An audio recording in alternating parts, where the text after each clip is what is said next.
Loud and clear, Dr. Lynch. You should be nearly at the sea floor. Telemetry looks good. Say 100 meters? Sounds about right. Good. Excited?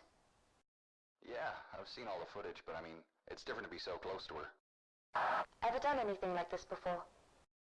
Yeah, Bismarck as a grad student, and Lusitania on vacation a couple of years back. Hell of a resume. Alright, I've reached the seabed. Can't see much. You're still a couple of 100 meters out, and back to manual control. Shall we run an equipment test? Sure, let's do this by the book. Alright, let's run through the submersible controls. If you hold down the F key or the center mouse wheel, a control diagram will appear in front of you. You can operate the submersible using these controls on your keyboard and mouse. Okay. You can move the submersible forward, back, left, and right using the W, S, A, and D keys. To make the submersible ascend, press the Shift key. To descend, press the Control key. You can rotate the submersible left and right using the Q and E keys. Great. How do I interact with objects? You can look around in the submersible by holding and dragging the right mouse button. When you look at an object you can interact with, a green circle will appear. To interact, just look at the object and left-click to use. If you ever get stuck, just hold down the F key or the center mouse wheel again to bring up the controls diagram. Will do. Right, now we'll move on to the map and missions. You'll see in the middle of the console in front of you is a map. It shows your current location as a blue pointer at the bottom of the screen. As you approach the wreck, it will slowly appear on the map.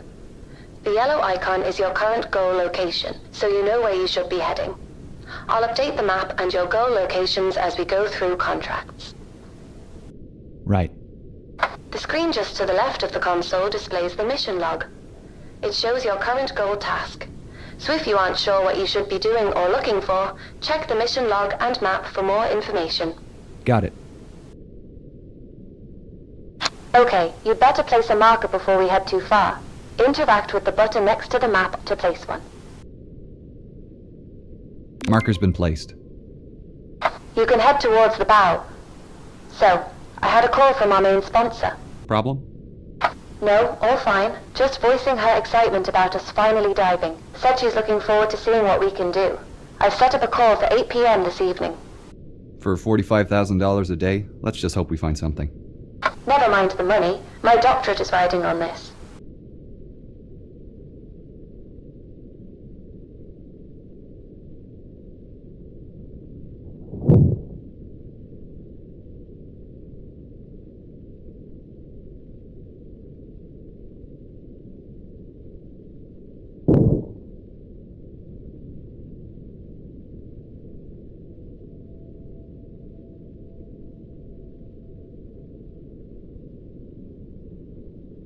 Right, I should get my lights ready now that I'm getting close to the bow. You can control the movement of the sub's lights by using the directional keys on your keyboard. To turn the spotlights on and off, interact with the button in front of the lever.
Dr. Lynch, Yeah? why are we doing this? $45,000 a day at sea. No, I know, but that just about covers the costs of the expedition. I meant, like, why are we taking this job in particular? Well, put it this way. Why do you think she hired us? Because we're academics? Yes, but more specifically, we respect the history. It would have been cheaper for our sponsor to just hire a salvage team. And why do you agree to take it? Funding like this comes once in a blue moon, and I wanted to see her up close.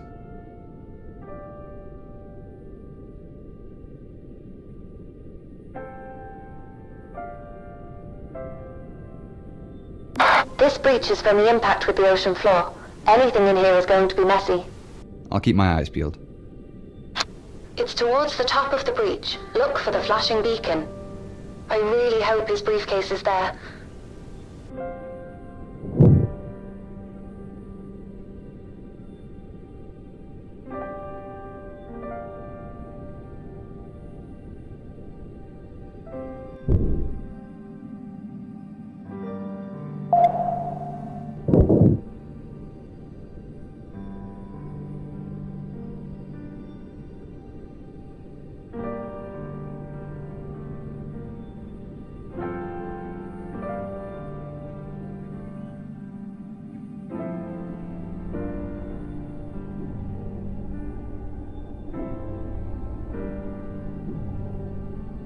Ah, I found a briefcase. I just need to pick it up by holding down either the left or the right mouse button to interact. WJH. I think this is it. Well, that's lucky. Are you going to open it? No, not here. Assuming there's anything intact in there, it'll start degrading as soon as I open the case. I'll have to bring it back to the lab before we can take a peek. Okay, you should put the briefcase in the Predator's storage then. Just open and close the menu again by pressing and releasing the info button. The briefcase will appear in the ROV's inventory as a selectable item, and you'll have your hands free again. Right. If this is the last task for today, I'll head back to the lab now. Yep, just return to the submersible and you can head up from there. I can't wait to see what's inside.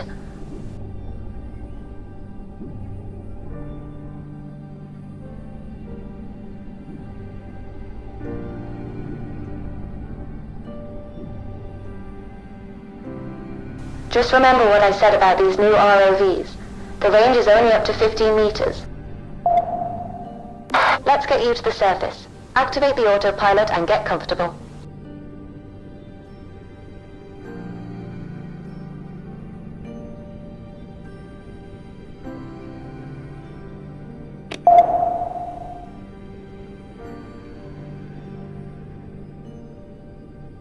Alright, I'll see you in about 2 hours.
Whoa, looks to be in good condition. Let's get this cleaned up. A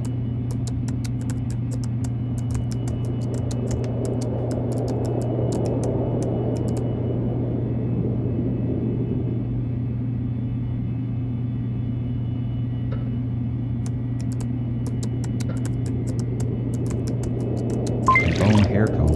I'll need to wash the salt out quickly before it crystallizes and the bone starts to crumble. Ready for drying in the acetone bath.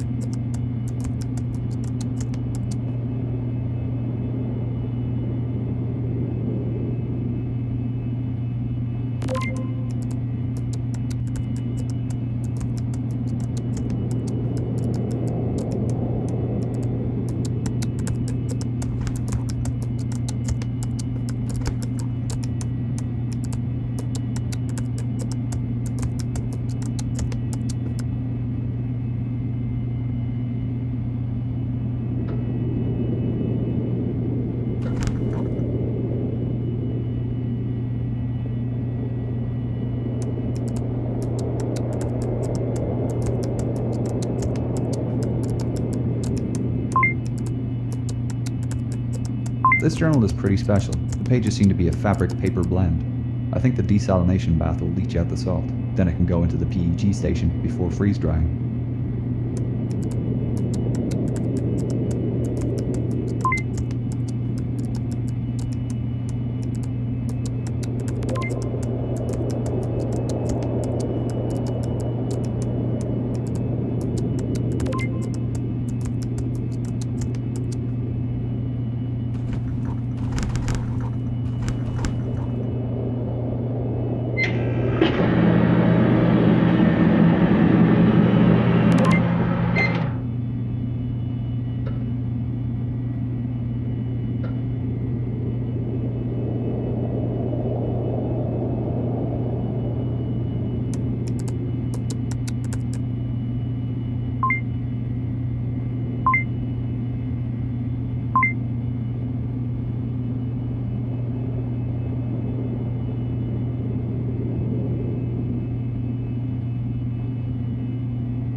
These banknotes are delicate and will need a good rinsing in the desalination bath.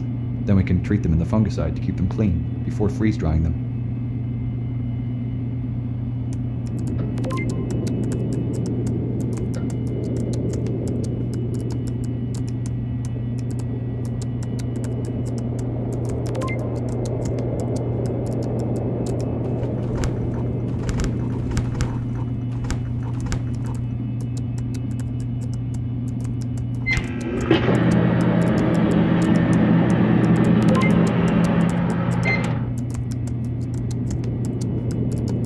Silver doesn't look great after being in the ocean. This tobacco tin is covered in silver sulfide. I'll have to gently wash this using a soft brush, making sure I don't scratch the surface underneath.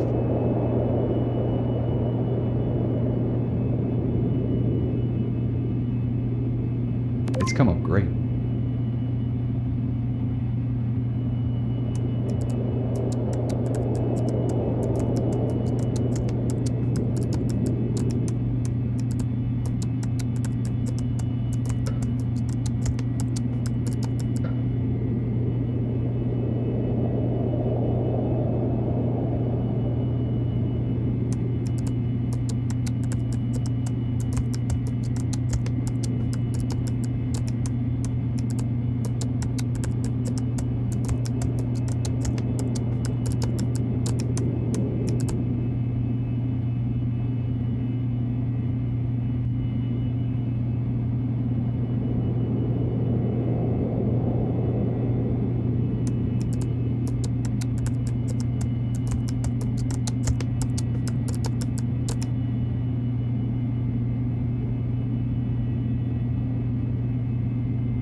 Special package.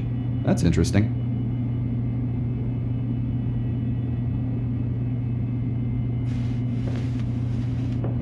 Looks like a receipt for a telegraph sent on the night of April 14th. That's strange. I haven't found any reference to one being sent. I wonder what it said. We can check with our sponsor when she calls. We could also search the first-class purser's office tomorrow, see if we can find the record book. The passengers placed and paid for their telegraph messages at the purser's office, and the record book would give us confirmation Here's our the telegraph sponsor. message We was can tell her organized. the news. Hi, team. How are you both? Hi, Gillian. We're doing great. We've just finished cleaning the artifacts we found today. We managed to access Henderson's cabin and retrieve his briefcase. Wonderful. Inside we found his journal, a few personal items still in good condition. One interesting item is a receipt for a telegraph sent on the night of the sinking. Oh, that is interesting. I didn't know William sent a message. That's what we thought. It's possible it wasn't sent, and that it's still in either the purser's office or the Marconi room. We're thinking our next dive should be to explore these rooms. I know teams have searched the Marconi room before, but I didn't think the purser's office was accessible. Yeah, up till now it's been off limits due to the size of ROVs, but ours is small enough to access it. We're hoping we might find the purser's record book, with the message listed. As for the Marconi room, other dives have shown most of the furniture is deteriorated, but the telegraph canisters might have survived. Sounds plausible. Let me know if you find anything. I'd love to see the message he sent. I've only the letters from Southampton. I noticed something odd in his journal. On the 14th he mentions carrying some special package, but I'm sure he didn't have anything reported in the manifest. Do you have any idea what it could be? Well, in his last letter, he wrote about returning home with a present for my great-grandmother. I'll do a bit of research on my end. I can check over the manifest again to see if we missed anything. Great, we'll let you know if we find anything tomorrow. I'm sending over photos of the items we found today.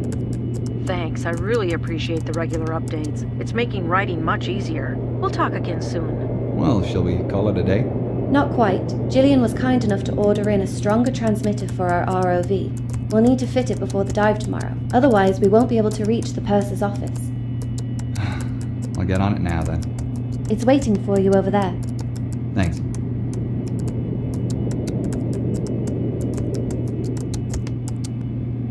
I need to replace the transmitter in the ROV with the one on the table next to it. The instructions for replacement are on the posters behind the ROV rack, and I can access the lower sections of the ROV by lifting the rack bar up.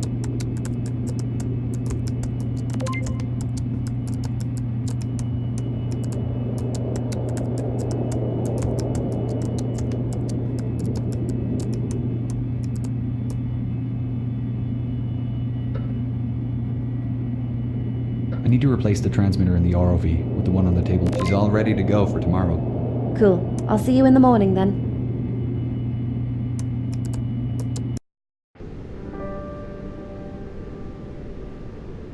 Radio check, Wilson.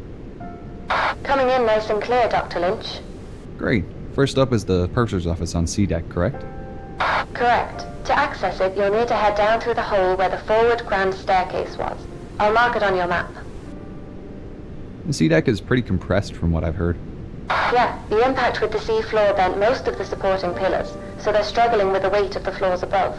With the rate of decay increasing, it won't be long before it all collapses. I'm glad we've had a chance to come down here and see it for ourselves before all this becomes inaccessible.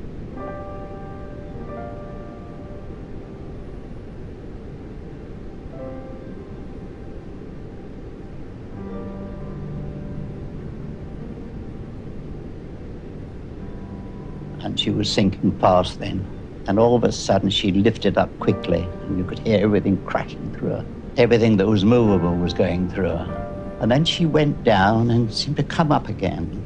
So I thought, well, now I'm going to leave. And I was hanging on to a board. We had two boards, starboard and port, which said, keep clear of propeller blades. And I was hanging on to one of these and I was getting higher and higher in the air. And I thought, well, now I'll go. And I dropped in. I had a lifeboat on. And I hit the water with a terrific crack. Luckily, I didn't hit anything when I dropped in. There were bodies all over the place. And then I looked up at the Titanic. So the propellers were right out of water, the rudder was right out, and I could see the bottom. And then gradually she glided away, and that was that. That was the last of the Titanic. I didn't want to die. I mean, I didn't see much chance of living, but I was gradually getting frozen up.